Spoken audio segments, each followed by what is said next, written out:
wolves. Yeah, I love it. I love it. So we have Striker over here. Striker in the back, or you guys can't see him. Oh, there you go. There's a little Striker. Beautiful, beautiful husky. I mean, it looks like it's a purebred. Yeah. Yeah, she's just. We got 2 huskies. We have a timber wolf, and then we have a beautiful chow. Wow, that is awesome. So it's a house full of animals. Obviously, Mona's the main animal. She's the main animal, and obviously the prettiest one here. So nice to have you, Mona. Oh, all right, Mona. Why don't Striking a pose. There you Striking go, a man. pose. Look at this There girl. you go. Yeah, there you go. Oh. I'm gonna cover up my arms now. You, at least, come on, man. Oh, I love it. All right, so let's talk. Let's right. find out what have you been up to. First of all, let's talk about Innovate. Oh yeah, Innovate. So we talked about, we caught up a little bit in March. You were just starting Innovate at that point. Yeah. And so catch us up. What's going on? It's pretty incredible. You never know on businesses. I have a moral belief that the industry was going too far one way. And what I mean by that is we are about health. Or at least it should be, or I am about health and about longevity. I always wanted to be a champion. I wanted to be a champion that day, but I knew it would take time.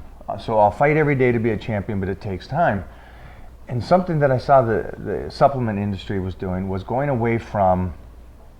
My background is when I was a kid, I started this. Right. And with everything that's available nowadays, I want those kids to be able to do what they can and be better than me. There's so much more science, there's so much more creation. And the industry was going crazier and crazier because I was hearing about, and I was working for companies that were like, these fat burners or the pre-workouts now are for college kids so they can do so much and stay up all night studying. And they're so amped. And I'm like, all right, so it's supposed to be able to, hype you up, build some muscle, make sure that you can retain that energy through a workout. Right. But staying up for 24, 36 hours, that is not beneficial. The concept. It's like, wow, you're breaking somebody now. And, right. And I know, because I'm one of these guys I'm an extremist. And so if there's something there and it's available, kids today will do it. Sure. And they go, this makes me so hyped, I'll squat 1,000 pounds, I'll do it. And so my belief was, all right, stop, I'm done with that. I'm gonna go back to the basics and make something clean, something healthy that the Olympic athletes can now use, that the NFL players can use now, and something that everybody else was going away from because they want the mass. Right. And they want it now. You want it mass, or they want it now, just make the cheapest product that you can turn and burn and get everybody addicted to it. And I said, all right, I want the people that really want to be healthy and have a long career, and the people that go, this is why I do it, because this gets me through the workout and it helps me achieve what I want, but it doesn't burn out my receptors and it doesn't crash me all day. Because you and me are not these guys that go to the gym and go, that's all that matters today. Right.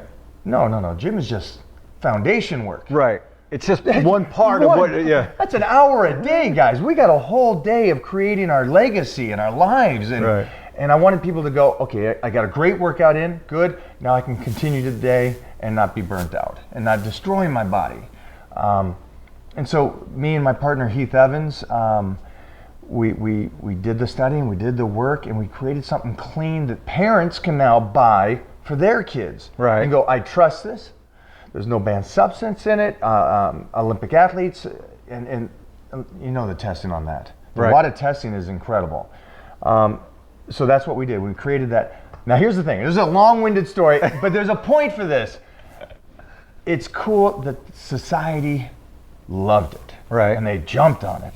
And within 5 months, now we're getting offers that people want to buy us out already. Wow. And I'm like, what the? I'm like, first of all, crazy that we're worldwide already in that short period of time. And then now people are coming to try to buy us out. So it makes me proud that the morals I believed in health and fitness and he believed in health and fitness created something that the majority of society, again, would like. Right. And that's mind-blowing. It brings tears to my eyes that I created something in this sense. And with this great team around me, we all did this, and it's going as well as it is. Cool. So I'm blown away. That's fantastic. I know that's just a supplement company, but it's the whole concept of my principles and beliefs. So it was so much more than that.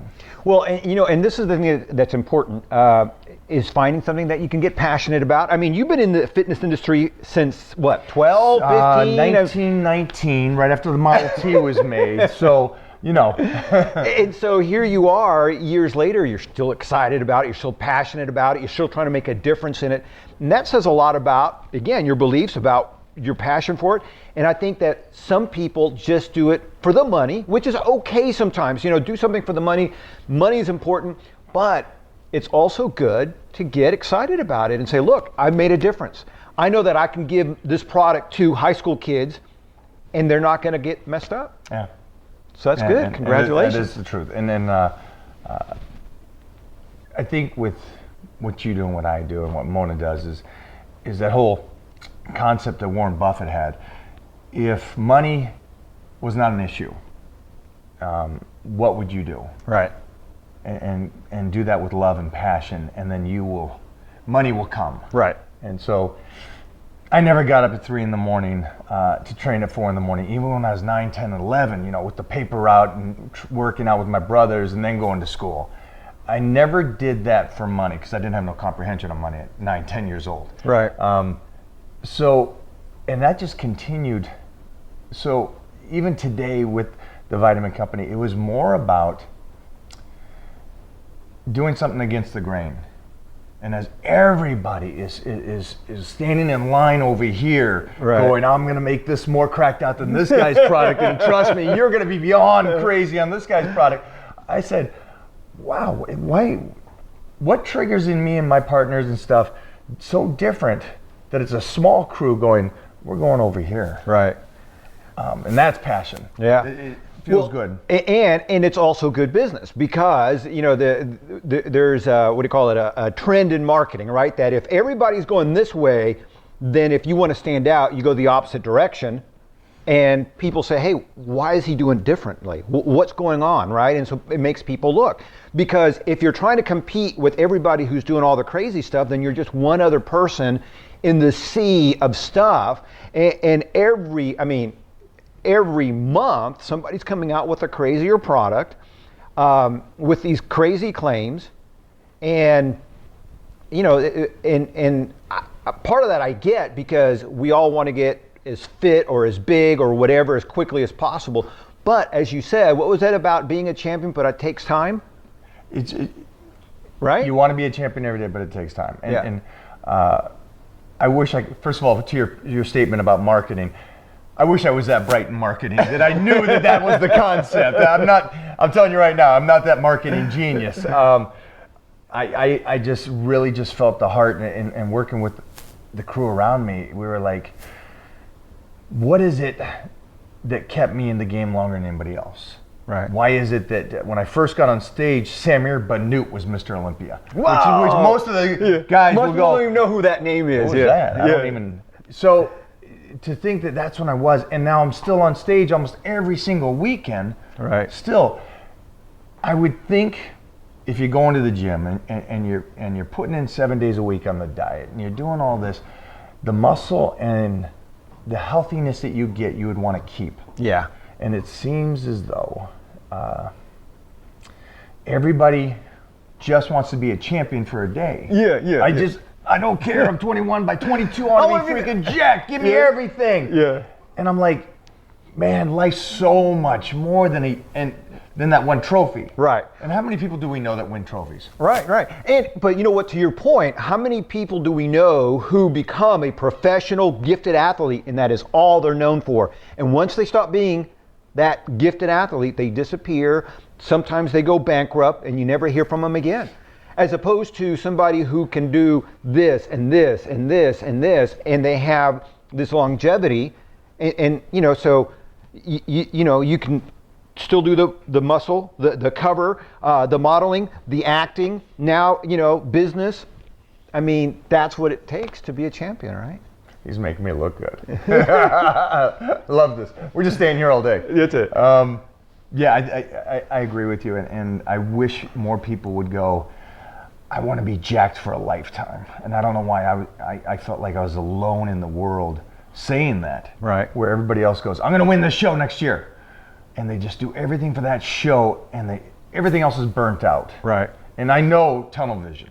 And I'm not saying I don't have tunnel vision. I do. I can focus on something. I can win the shows. I've won powerlifting meets, martial arts meet, competitions, bodybuilding shows. So I did that, but I still kept the idea that every brick I built, I need to make sure that brick stays there. And I can't build all this stuff up to 2 weeks off and it all disappears, or I'm taking stuff and it's all going to disappear, or Right. the way I live my life I can't maintain. I don't understand that concept. Right. And I don't either. I really don't. Again, I'm just like you. I can get hyper focused, and I think everybody can, right? This is what you want to do. You're focused on this. You're coming up with a show. You want to get focused on that. But like you were saying, it's beyond that, because you can only do certain things for a certain amount of time. And if you don't have the next project, then again, as I said before, you're going to disappear. All right, so let's talk about this, because we have all this glorious stuff in the background here. And I'm going to start with, I got to start with this. World's finest. Look Oh at this. my gosh. Can you guys get a whole load of this? So we have Mike O'Hearn as Superman. By the way, I thought this was spectacularly well done. Thank you. And then your buddy here, Clark Bartram. Clark Bartram. Yeah. And so is this fun? This is a project we did that was, it was the most downloaded and watched thing ever on YouTube at the time. We did a project called World's Finest. World's Finest. Yeah, with director Sandy Calora, and it exploded. And it's funny because this was basically a teaser that we did that it blew up the internet. That got me in for the audition for Warner Brothers on Superman. Oh, really? They got me down to the final 5 guys, and they were like, we love you for Superman, you're a great Superman. But we were gonna go with this other guy because he does a great Clark Kent. And I was like, it's all about that fight and the battle of trying to get in there. So it was nice that the work I did and the acting I did, they loved it, and we got that close. Yeah, no, I like that. I like that. And I want to make sure it doesn't. All right, stay. All right, and so then we have your this awesome. Oh, my girl. Oh. Yeah. So that is my chow. That's my baby. Long story. She is still here. She is almost 18 years old. Wow. You ready for this? So she and her sister Bunny were my first 2 dogs after college and after coming to California and everything. They were my first grown-up dogs. Okay.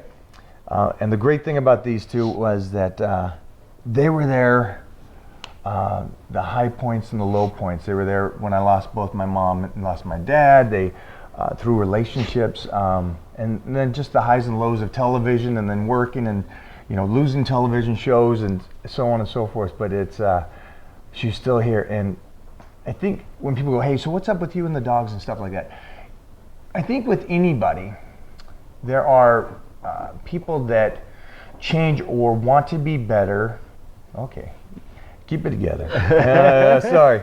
There's people that want to be better because of something. Right. It could be a person, a thing, a religion, I hope, in a good way. They were and are something I wanted to be better and mimic, in a sense. Right. I wanted to be somebody that you would come into the house and go, I want to see that person. That person has great energy. Right. We're losing her now, and she's on her final leg, which tears me apart, obviously. So, Right. You want me to bring her in? She's here. No. But I wish more people would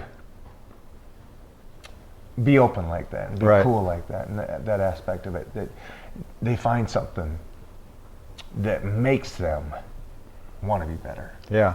So, Well, you know what's interesting too, because it just so happens the other day, I forgot what the entire conversation was about, but we got talking about how wouldn't the world be better if we could all be more like dogs, in the sense that very accepting, very forgiving. I mean, so I have a little dog, a little Mia, or a little toy dog, and so she goes on the same walk with me every day, and she's super excited. Super excited about the sun. Listen, we're going for a walk. I mean, wouldn't it? How incredible would life be if we could be that enthusiastic about doing something we've already done? Okay, we're gonna go to work. Oh my gosh, let's go. And then if I go away and I come back, she's all over me. It's like, oh my. But as humans, we get so accustomed to everything that instead of greeting you with enthusiasm, it's, hey, it's good to see, whatever, or a nod, and it's just, life would be different. The world would be different if we were all. I got a question for you. Good. What is the one thing that you think you need to work on in life? What is that one aspect? I would say, it's interesting because I had that on my thing to ask Mike. I'll tell you mine. Okay, I'll tell you mine. So I would say my thing that I'm constantly working on is being more open, right? Because we have limited time, I want to be open enough to be able to tell people how I feel and be able to appreciate them, because before you know it, those people are gone. We had a situation with one of my daughter's friends. They went on a church-related event. It was rappelling. Right. And so everybody had a great time. On the way back, the lady that was carpooling some of the girls back, there was 4 vehicles, I believe. She fell asleep at the wheel, and it crashed, and their friend passed away. And so in an instant, life changed for them, for that family. And so we go around thinking we have time and life is, wonderful. We don't have time. This could be the last time we see each other because we don't know what's going to happen after this. So anyway, so that's the thing I'm working on is trying to be more in that moment and just being more open about it, more loving about it, just that. It's so we're basically kind of, it's weird, the similarity in that sense, because I've done some lectures and a lot of guys that were elite people that they've succeeded in what they're doing. Right. Me and Phil Heath, we were giving a lecture together, and the same thing. It's living in the moment. Yes. And I am the worst about living in the moment because I won the Mr. Universe. Great, awesome. By that night, I was already thinking about the next thing. Skipped it. I won the California powerlifting, judo. Even when I got inducted in the Hall of Fame for martial arts, it was like, all right, great, what's next? I gotta keep going, gotta keep turning. Somebody else is on my tail. I gotta make sure I'm and before you know it, a year or 2 years or 5 years goes by and you're like, oh my gosh, I did that, but I didn't really enjoy that moment. I was already moving on it. Dogs, for me, mostly my dogs, is something that makes me say, stop, slow down. Yeah. I know something happened. I know this is going on in your life right now, but now I'm here, take a moment. And I try to utilize that, and I try to do that more. It's just living in the freaking moment like they do. It's like, if you're talking to somebody, put your phone down. Talk to somebody. Just interact. That's the one thing I'm terrible about, and that's why I love that aspect of animals and people that can do that. People that can just slow down, stop, and just go, let's just, you and me right now, let's just, that kind of thing, it's amazing. One of the great moments about being in the moment, Tony Robbins. So I'm backstage with Tony Robbins. You lucky man. And so Tony, this was the only time I've ever met him. And it was, for like a brief second or two, right? I mean, it wasn't more than maybe 25 seconds. He said hello and we exchanged a few pleasantries. But his focus on me was on you. It was on me as like, Tony, stop. I mean, you're making me feel too good. You kiss me. Yeah. But he was so like in that moment. I've never experienced that from anybody. He was just like, wow. And then when it was time for him to go, hey, I got to go. I'm sorry. It was great to meet you. But and he says, great to meet you, Bert. I mean, he knew my name. He tried, he made that effort. But out of all the people that I've ever met, that was the guy who stands out, where he was just like laser beam in my face.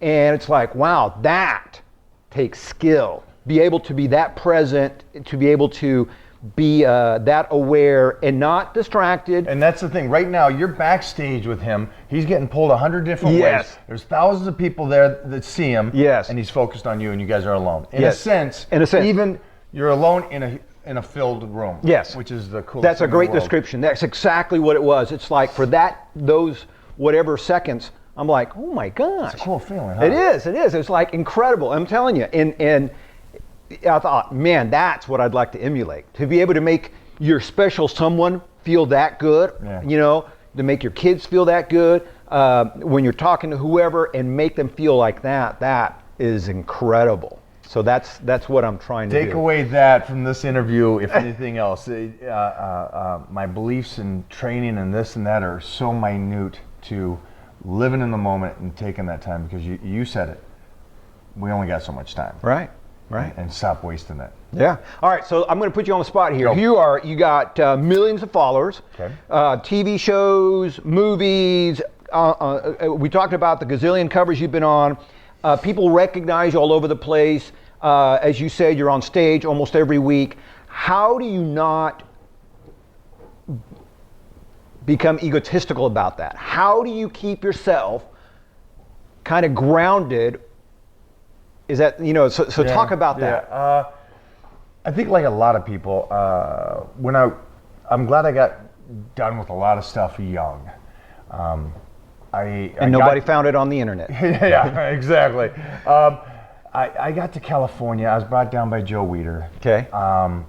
I've been lifting and living this lifestyle and this mentality forever. So it bleeds in me. But I got to California and I made some money, and I made it quick because of TV shows, because of covers, because of endorsements. I was the hot kid, you know what I mean? And, right. And I got caught up in the hype. I believed my own hype. Right. I mean. Your own press clippings, as they say, right? And when a rookie or those kind of people, they believe their own hype, they think they're a little above everybody else. Nothing can damage you. Right. So, while I was doing that, I was making money. So I made my first $1 million by the time I was 24. And I had a father figure down here, very, very bright guy, investment banker, this, that, and the other thing. So he goes, you know what, just, give me the money, I'll invest it and do all that stuff. Ups and skips town, takes my first $1 million. Whoa! That being said, crushed me. Right. Checked my ego. Right. And at this time also, my dad had cancer. And he said, okay, so here's the scoop. I'm dying, but you're dead. Because I let that destroy me and destroy everything around me. Right. The girl I was with at that time destroyed that. I'm a kid. It's like how somebody can take $1 million from you. And when let me interject and say, I mean, if that was to happen to, I don't care what age, but especially when you're so young, and at that age, money means a lot more, especially $1 million.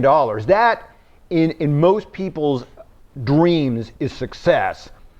And then, of course, you have a good friend of yours, as you said, a father figure, betray you, so you lose two things in one. Yeah, it was a disbelief in people. Right. Where you can't trust anybody, which sucks. That's a terrible feeling. And then it was my first $1 million.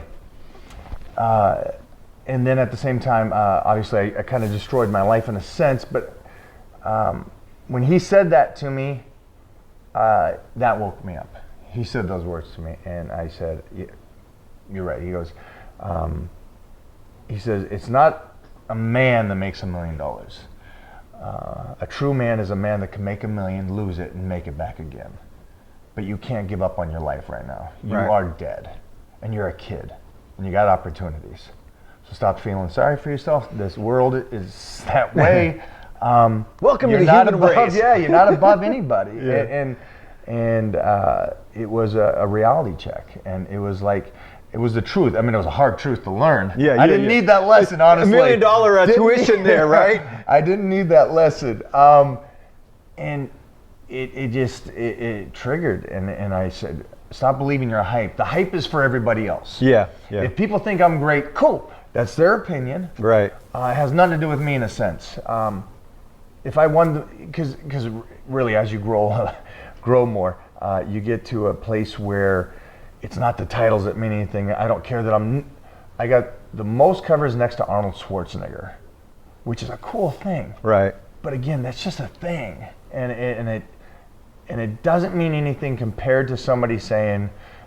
Today I was talking to somebody and they go, I met somebody that knows you and you spent 1 minute with them, and they've known it for 3 years ago. You met them for 1 minute and they said, you're just the nicest guy. And I said, that meant more to me at this stage of my life. It just means more. And going through life, you realize that it's not the nice cars and houses and all that. That's great. But again, it's not for you to look down on other people, and it's not for you to flaunt in that sense. It means more when you're a nice person. And I know people, and there's people in my circle that have nothing are the nicest people. Right. They can still go through life and go, and I'm fighting, but I'm happy. I'm happy every day. I'm up and appreciate life.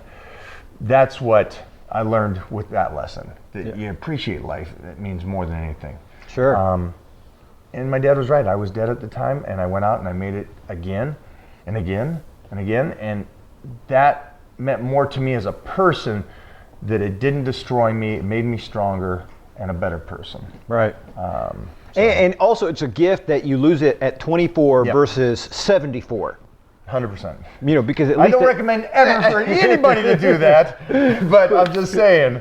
It's a great story. Okay. I just, it doesn't make sense to be egotistical or think you're great or this or that, because this is all gone. This is gone the next day. Right. Absolutely.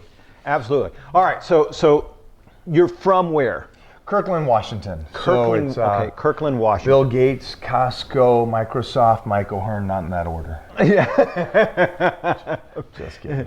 And so now you've been out in California how long? 27 years. Wow. Yeah. Man. Time flies. Yeah, it does. Yeah. Yeah, it does. All right. So again, we have Mona here from Romania. And you That's guys, a whole story. Yeah, That's so a she was whole telling story. us you guys met through the Arnold. We did. She was the former editor-in-chief of Muscle and Fitness Hers, and she was this. And here's the funny story. I'm this kind of guy because I came from a family that raised 9 kids. My parents didn't raise us in a sense. They said, listen, you mess up, it's on you. You're gonna have to deal with the consequences. We got too many kids to take care of. I don't got time to baby you. Right. So they were very just live your life, do your thing. But you know, you get in a street fight like we did, and then get arrested. We'd call them and go, "Hey, you gonna come and bail me out?" Nope. You know what you did. So growing up like that and having that kind of thing, I was like, I'm never gonna date this kind of tough kind of woman and all this. And so I met this girl, and she's running the magazines. I knew that, and hot girl. And I'm trying to talk to her and stuff. She's very, one of these girls. She says, I ain't talking to you. And I'm like, wait a minute, hold on now. And I couldn't get through that shell. A hot girl, you know, surrounded by hot guys all the time. I mean, you know. Yeah, self-made. Yeah, so I tried to talk to her and stuff like that and got shut down. But then she invited me to some of the Arnold parties and stuff. Said, hey, we'd like you to be there for Muscle and Fitness and all that. And we got to talking, and I saw the softer side. I got in there and met the little sweetheart. So I got lucky. I met her, and then we've been dating ever since. That's cool. That is cool. 3 years now? 4 years? 3 years. That is awesome, man. That's cool. All right, so let's talk mindset. Yeah. And because I like this phrase, we want to be a champion today. But you need to know it takes time. Yeah, and that right there is mindset, right? That is prep. All right, so when you are, let's say, getting ready to go to the gym, getting ready to go on stage, maybe you're dealing with a deal that went bad, an obstacle. Do you have like a mantra for these occasions? Do you have a slogan, an affirmation that that you may repeat, like when you're getting ready to go to the gym, or that helps you deal with crap? Yeah, like everybody, your motivation and your goals and everything change with life. Right. You meet a person, you fall in love, now your goals are all changed. Right. Now it's something else. The one thing that I can keep in the forefront of my mind is that 14-year-old kid that walked on stage. When I walked on stage and said, this is the coolest thing in the world, this is what I love, and I want to continue this, and being a fan of Bruce Lee and Arnold Schwarzenegger and Muhammad Ali, and wanting to combine those guys and going, I want to be a bit of everybody. Right. There's that kid still in the forefront of my mind. So I always drop back and meditate or take my time before I go on stage, or when I wake up and go to the gym every morning. It's a surreal moment to where I feel like I'm still that kid going to do it. And regardless of how bad the day is or what's going on in life, I can still wake up and pull that image and be in that, shoes of that kid. Right. Walking into the gym every day, and it's a great thing to be able to hold on to and have that memory that it's so strong still today. That's awesome. I love that. And what time do you get to the gym? 4 o'clock. 4 o'clock. Why? I mean, you don't have to. Why 4 o'clock? Why not 5? Why not 10? Why not 7? Yeah. 3 in the afternoon. We go to sleep. We're in bed by 8, asleep by 9, up at 3. 6 hours of sleep. We train at 4 o'clock till 6 o'clock. Then we work from 6 o'clock till 8 o'clock, 7 days a week. 7 days a week. Yeah. We have about 4 days in town, Monday through Thursday. We fly out Fridays, guest pose on Saturday, give lectures on Sunday, and fly back and do it again the following week. Wow. Yeah. And we've been doing this. And so there's a couple reasons why the 4 a.m. First of all, we can't find time during the day to do this. Obviously, our careers have transformed from what we were doing to commercial real estate and properties, and so there's a lot of stuff we have to take care of, not just the gym. And I'm not the kind of guy that believes that the gym, put this in a nice way, the gym is your time. Right. And for me, it's a foundation work. So I need to be able to do that, but I can't take away from important things. Continuous building the legacy, or taking care of work or responsibilities I have, running a company now. So I can't take time away in the middle afternoon to do that. For me, right. This is just for me, for my belief. Even though it's my company and this and that, I won't take time away during the day because I can do work with other people. Right. You can't do anything from 4 or 6 in the morning with anybody else. Right. Unless I'm doing something in New York, you know what I mean? Right. And most of them are not still at work. That's right. So at that time, you'll never miss a workout for me. And it's my time. And Tony Robbins is one of these guys who will say, the first thing you should probably do, and it's great that I did this before the fact, before he said it, is get up, take time, meditation, whatever it is. Take your time. And that is my time. And I don't like looking at a clock when I work out. I am not one of these guys that says, hey, how long do you go to the gym for? I have no idea. I get there at 4 and I leave when I leave. It's my time. It sets me up for a day to conquer the day. I get a great workout in, never miss a workout. You'll never hear, hey, I missed it. I had a business meeting or this or that, or I was traveling or this or that. We still fly out on the days we work out. So there's no misses. Right. I like that. And the other benefit to being there at 4 o'clock in the morning is your mind is totally fresh. I mean, I can tell you the few times when I've altered my morning workout and decided to go a little bit later in the afternoon because I was trying to do something or getting ready to fly out or whatever, I am not mentally available because I have other things I'm thinking about. I'm thinking of, okay, I got to do this, I got to do that, blah, blah, blah. As opposed if I would have just gotten up, hit the gym at my regular time, which for me, I get up at 4:30, I'm in the gym by 5, I have a great workout because I'm 100% clear, it's all fresh, and as you said, it's foundational. Man, you have a great workout, it just bleeds into the rest of the day. Whole day. It's fantastic. And then you're like probably us. If you ever have an off day, you don't need to train, you get to sleep in, and you sleep in until whenever, and you wake up, it's days are so short for us, and we go, we don't like these short days. Yeah. It's like we enjoy getting up and going, all right, we're done with our workouts, we're showered up, ready for work, it's 7 a.m., we got the whole day. Right. And it feels so good. It feels like Christmas every day. It's like, all right, we got the whole day to kick ass and build and build and build. Yeah. And because we like what we do, actually we love what we do, we got no problem going 7 days a week. And people go, no, life's short. You got to take some time for you. What are you talking about? Every We're day. doing it. Yeah, it's like you have no idea what this is like. And they go, well, wait a minute. 6 hours of sleep, you're not recovering. Here's a question for you. Now, this is just a health question. You need sleep to recover. Absolutely. And that's the best thing for you. All right. So I'm going to give you a guy that sleeps 10 hours a day. Right. Okay. Then he gets up and he has to go to work and he hates his boss and it's a job and he's got to be there at 8:30 and he doesn't get done until 5:30. He hates his job. Then he gets home and he's tired and he's got everybody yelling at him, and then he's got to go back to bed and get up and do it again. But he gets 10 hours of sleep. Right. So is he growing better than the guy that gets 6 hours of sleep, me, that wakes up going, I'm excited about today. I feel great, healthy, go to the gym, get my workout in. Let's have fun today, stay on the meal plan. So who's technically growing more? Right. Who's recovering? Right. Because you're building up a lot of, cortisol and everything else going to this job you don't like, even though you get your sleep. And I'll tell you, I've been able to continuously get better and better and understand my body even more and more as I get older and older.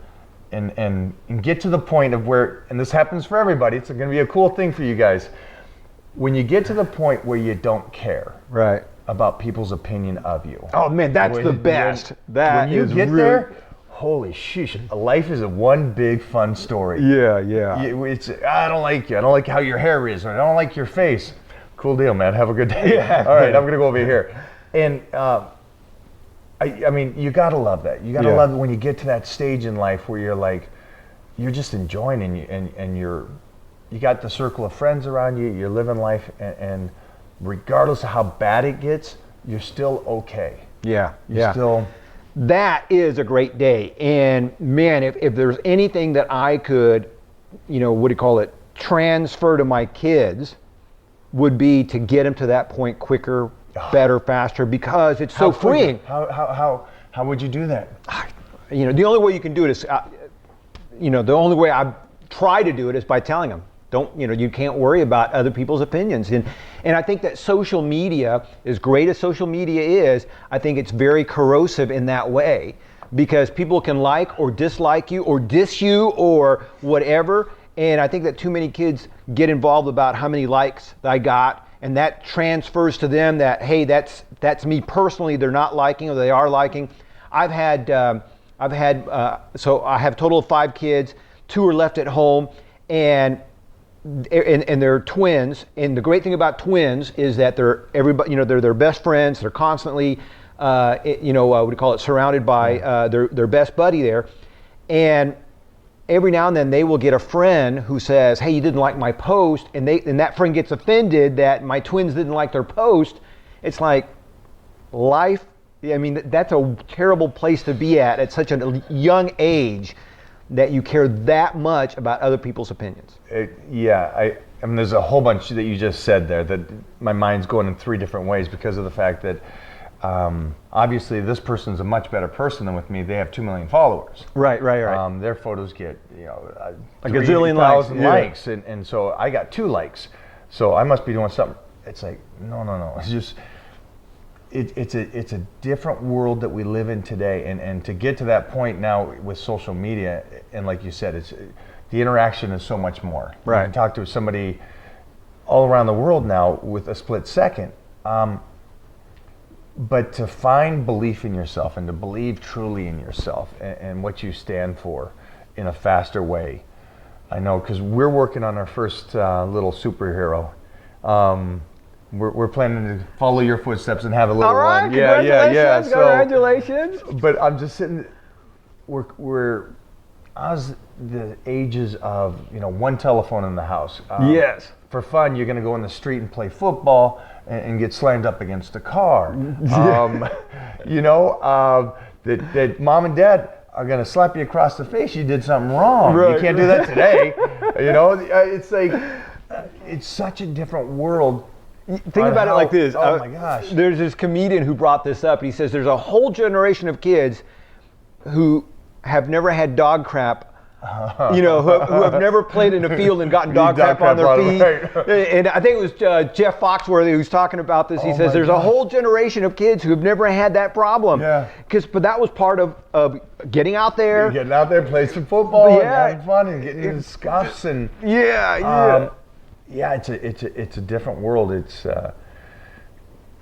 what was it, Einstein that said, as soon as the technology passes up our own intelligence, we're going to be raising idiots. Right. And that sucks. Yeah. Because with more knowledge, with so much more knowledge available, you would hope that they would even get more and more intelligent and be able to interact. But the people we talk to and the friends that we're around, the things that you don't think about that you have to do, you got to take the phones away, because now kids don't even look at each other. They can't interact with each other because they're here the whole time. They're and I was an odd kid, and I couldn't talk to people. I was a loner, so I couldn't talk to girls when I was young. And when I went back to my class reunion, all the girls said, well, we didn't understand him because he was so shy. And I was like, what? You guys all like me? I was like, wow, I didn't even, but I was so shy. And I can't even imagine how much more they are today in that sense. Because they're so in tune to their phones and that growing up that way. So that's a weird, we went off on a subject there, but it's just, it's a different world we live in. Social media can be great. Yep. It's unfortunate that there's all the side effects of like and dislikes. Right. And there's that cyberbullying thing that just, which boggles my mind, that people can actually bully you over the internet. And again, I understand people can be mean, but you can turn it off. But people just don't, they focus on it.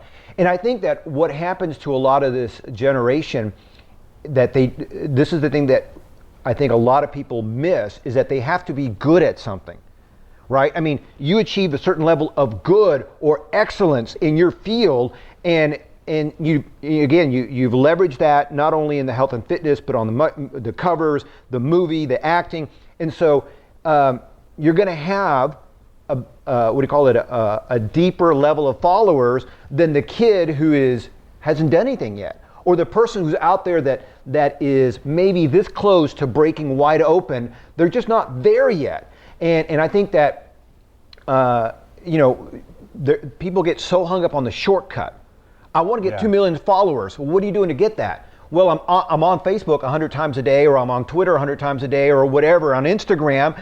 But that's not value, as opposed to a guy who spent how many years since the age of 14 doing what you're doing. Yeah. That's value. People can see that. And I think a lot of kids miss that. That you have to, the world will reward you handsomely for value.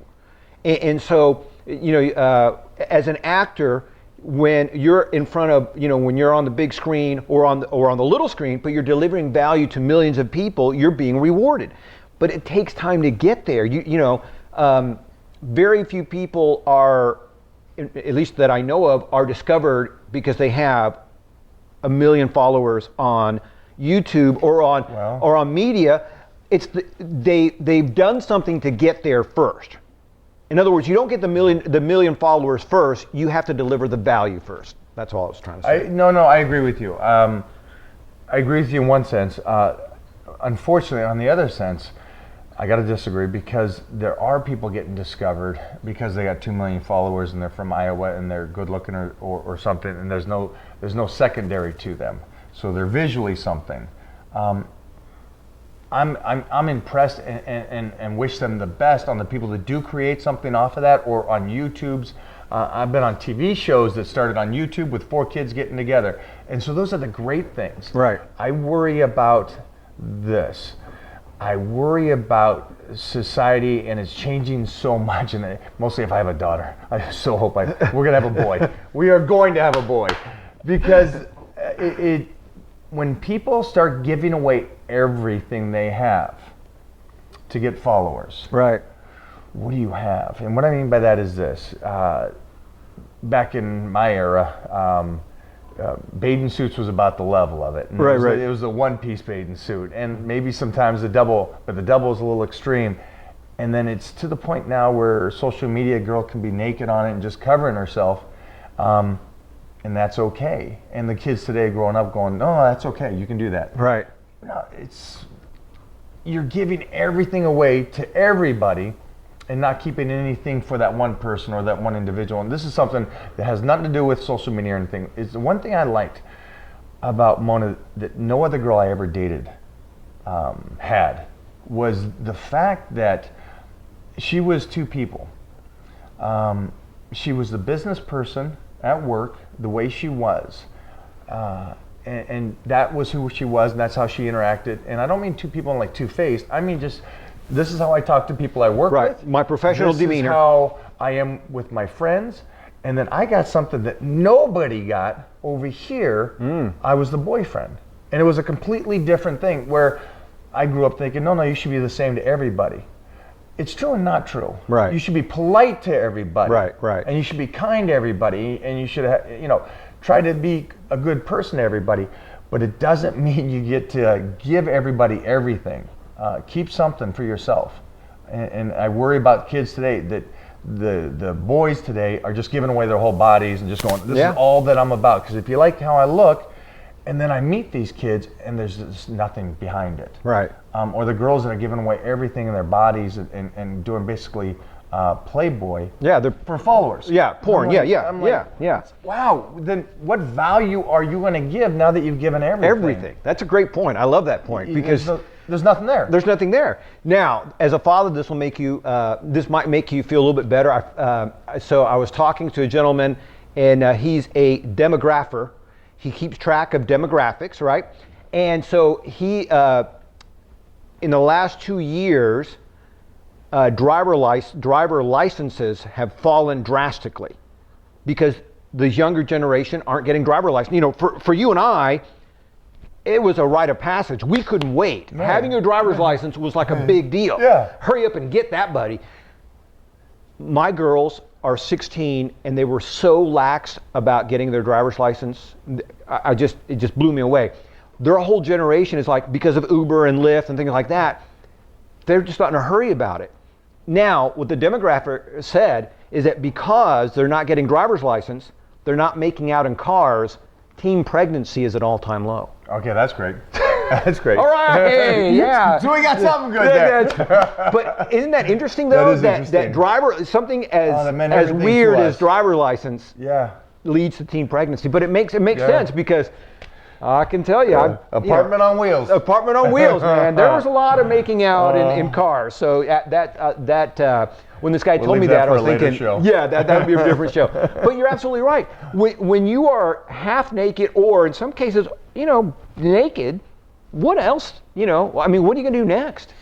I mean, it's just incredible. And it's one of those things where social media doesn't have any boundaries. They're not saying, hey, that's X-rated, so we're not going to allow it. They're allowing independent. Yeah, they're allowing the individual posting that to decide whether it's G-rated or X-rated. And anyway, so that's just such a valid point. I want to say this. Go ahead. We're not being old farts in this sense. What we're trying to say is keep some value. Yes. Keep something for later, or for that person, or something special. Something. You can't. This has to be more about you instead of trying to get something. Right. I understand building a following creates something. I understand that I've posed and did my thing. Here's the one thing that I guess I could relate it to is I'm not the kind of guy that's ever in a gym in a tank top. You can't find a picture of it. You know what? I'm so glad you brought that up, because you're covered from head to toe. Yeah. And that was one of the things I wanted to ask you. What the heck is that? I mean, Kai Green does the same thing. I'll tell go you ahead. why. With the martial arts, it is something where I don't do a lot of videos or anything, because that's my spiritual time to fight. Okay. With powerlifting, it is my time to be aggressive in that sense. But when it comes to bodybuilding, it's an artist. And I'm creating a physique, but I've never, ever created a physique for anybody else. And so that's why I've got to stay what I did and stay true to what I believed in training and believed in what not to do. Right. Because I always created the physique how I wanted it to look. And it was funny because it took the industry years to go, okay, he sells to the mass market because of how he looks and his body is. and now they're catching up and making classic physique again, and they're doing this kind of stuff again, and they're going back to that kind of physique. And I remember Arnold said this to me, not Arnold, Joe Weider said this to me. I was 21 years old, I did a cover, and when I did the cover, he was there with me on the cover shoots, which was the greatest thing in the world, but he goes, "You look great, don't change it. Stay like you are." And I was already wanted to do that. I wanted to stay how I looked. But hearing that from him and then Robert Kennedy out of Canada, the guys that really ran the industry. Right. I said, I don't need these judges that I don't know. And the judges don't, they're telling me, this is what you need to look like. Okay. Right. Yeah, sure I do. And a lot of these judges who don't train, by the way. Yeah, they don't train, and their opinion means nothing to me because I'll make it without a title. Right. I'll make it if I don't win. Right. I don't care that. I'll make this. Right. In something, in some angle, I'll go. And it's not that I won the universe that made me famous. So you guys got to stop that. It's not that you won the universe, you get covers, you get the millions, and then you're famous. It doesn't work that way. A lot of guys won the universe. And you don't even know who they are. They don't even know who they are. It's so not the titles. It's so not that. But my point was that I cover up because it's an art show for me, and I'm not in the gym to show it. I'm in there to work it, and it's my meditation time to create a piece of art that I like. And when I want to show it, and this is what I want to get back to you guys, long story short, I will show that when I'm guest posing and getting paid for it. Right. Or for the covers of magazines and getting paid for it. Any other time I won't show it because it's not for everybody. It's for me. I like that. Does an artist show a painting before it's done? No. Why? No. It's not done. Artwork. It's not done. Yeah. When it's done, I'll show you. And so on stage, it is done. When the cover of the magazines, it's done. In the gym, I'm doing the work. Yeah, I like that. You don't need to see it. And then it's just, I'm just so old school that the gym's supposed to be about that, and it's changed so much. And I understand that, and then I have to change with it in a sense that it's all about people taking pictures while they're doing it, or doing workouts, videos, and stuff. And we used to go into the gym without phones because we didn't have cell phones. Right. And you go in there and you get the banter and the talking smack with your boys. Yeah. And that's why we like 4 o'clock. There's no music at 4 o'clock at Gold's Gym. We do not turn it on. Thank you, Gold's Gym, for that. And we get a train talk smack and kick ass. And that's what I love, and that's why I cover up. Do not show it. I love it. And you know what? So I think it was you and Heath Evans working out, and it was an Instagram post, and you guys were just talking about doing your incline press. Yes. All right, and you talked about bringing it down to about right here, right? Okay. And my point being is, I was going, wow, you know what? I don't think I do that with my incline press. Because flexibility. I work out by myself, okay. and so I don't have a buddy to say, hey, you're doing it, you need to be doing it like this, right. And so my point being is those little clips on Instagram are helpful. Thank you. Yeah, so Thank you. I love that. I love that. So I go there, I watch it, and the other day, let's see, I was where was I? We were at the movie theaters. I love popcorn, and not only do I love popcorn, but I'm hungry, and I'm thinking, oh man, I am gonna just devour popcorn. And so what I did is I grabbed my phone and I went to Michael Hearn, and I just focused on your abs. And not that my abs are anywhere near that, but I figure, what do I want more? Abs, popcorn. Abs, popcorn. And so I just focused on those abs until the, motivation for popcorn disappeared. So, thank you. Okay. Well, I'll do more ab shots. I'm glad. Thank you. Because the small amount of that is so cool. And that's the one thing I love about social media is that to hear somebody go, listen, I flew from Germany to Gold's Gym Venice to spend an hour with you and have you train me is such a different world than where we were 30 years ago. Right. That everybody now comes and they know where I'm at and they want to train with me. And there's people that want to train is great, but the people that come to me and go, you don't know me, never met you, followed you for years, I was 400 pounds, I saw you on American Gladiators. I said, I'm going to start working out. During the show, he said, forget it. He got on the floor, started doing crunches. I met him 2 years later. He was 220 pounds. Wow. And it was purely off of,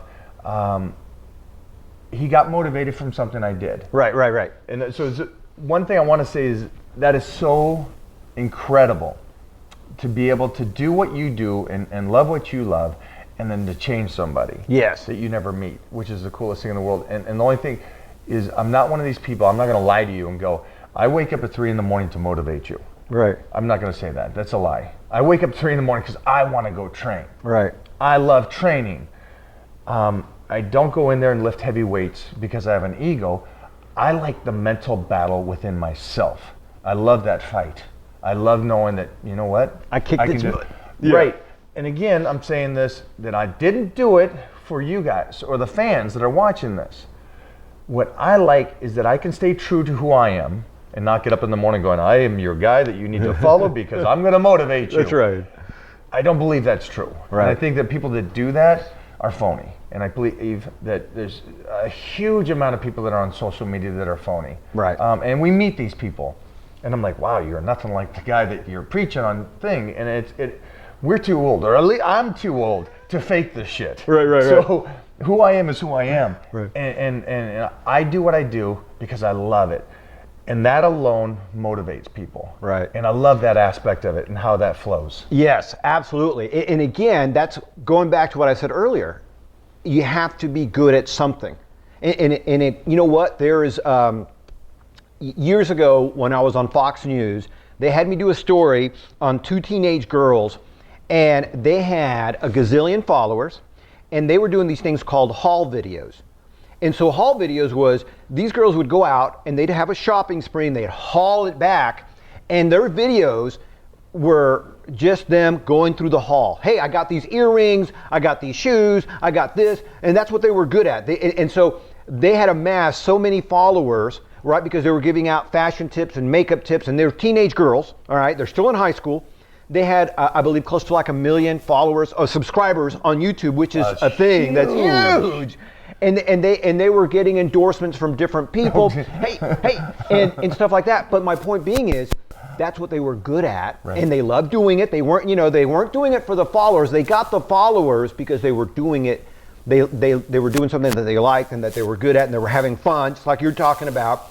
And that's what a lot of people forget, is that you have to deliver value, and value is different for everybody. Yep. I mean, I would never thought that 2 teenage girls talking about what they bought would be that valuable, but it was to a bunch of teenage girls who didn't have anybody else that they could share that energy with. Yeah. It's something they're passionate about. So yeah, absolutely. So you don't do it, just like you were saying, you don't do it because you want to motivate people, but you, as a byproduct, you motivate people because you're doing something that you love and you're having fun, and people going, man, I want part of that energy.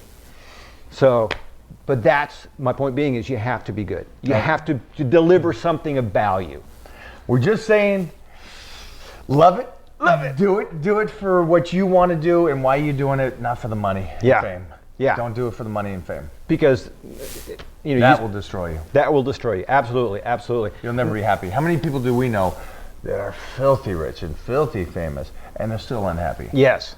And you see it every day. I mean, look, I don't know Charlie Sheen personally, but and I think that what happened to Charlie, people said, oh, he had that massive blowout on, that public massive blowout because he was on drugs. And I'm not, no. I think he was on drugs because he was no longer fulfilled. Mm-hmm. He's famous, he's rich, but he was unhappy. Rich. Yeah, right. He was unhappy doing what he was doing. Now check him out. He is sober, he's clean, he's doing the exact same thing on another network, essentially playing the same character. His name is still Charlie, but I think it's produced by his brother, and there's different management. He's enjoying himself again. Whatever happened on whatever, he just got burnt out, he didn't like the people he was working with, whatever. And I think it finally manifested himself in this massive public blowout. Brought him down. Yeah, that's. And so we're in Hollywood, so we see. For me, I see a lot of that, and I've seen some of the richest people that are famous and good looking and have everything going for them, and they're just completely unhappy. Yeah, yeah. And of course, then there's the opposite of people who have nothing. Oh, I got some around.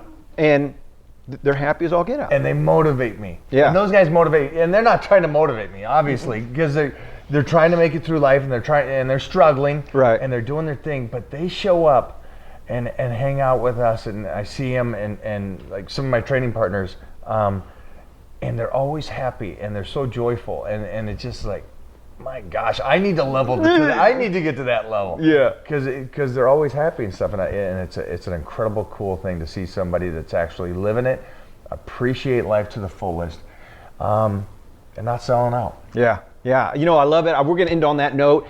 It's been a blast. Mike O'Hearn here at the Castle. Mona, thank you so much. And you know what? It's been a fantastic time hanging out here. Thank you, brother. Always a pleasure. Always a pleasure, man. It's always good. And if we don't see you before, we're going to see you in Columbus. Yep. When Our annual meeting? Arnold? At the Arnold? Not the Olympia. You're going to be at the Olympia. Yeah. Olympia's first. Yeah. See, we're September, so right? Much. We've traveled so much now we don't even know. Yeah, that's right. As a matter of fact, I'll be at this year's Olympia. I haven't been there in a while. And so, anyway, so yeah, we'll be there. So, I'll see you there. All right, man. Love it.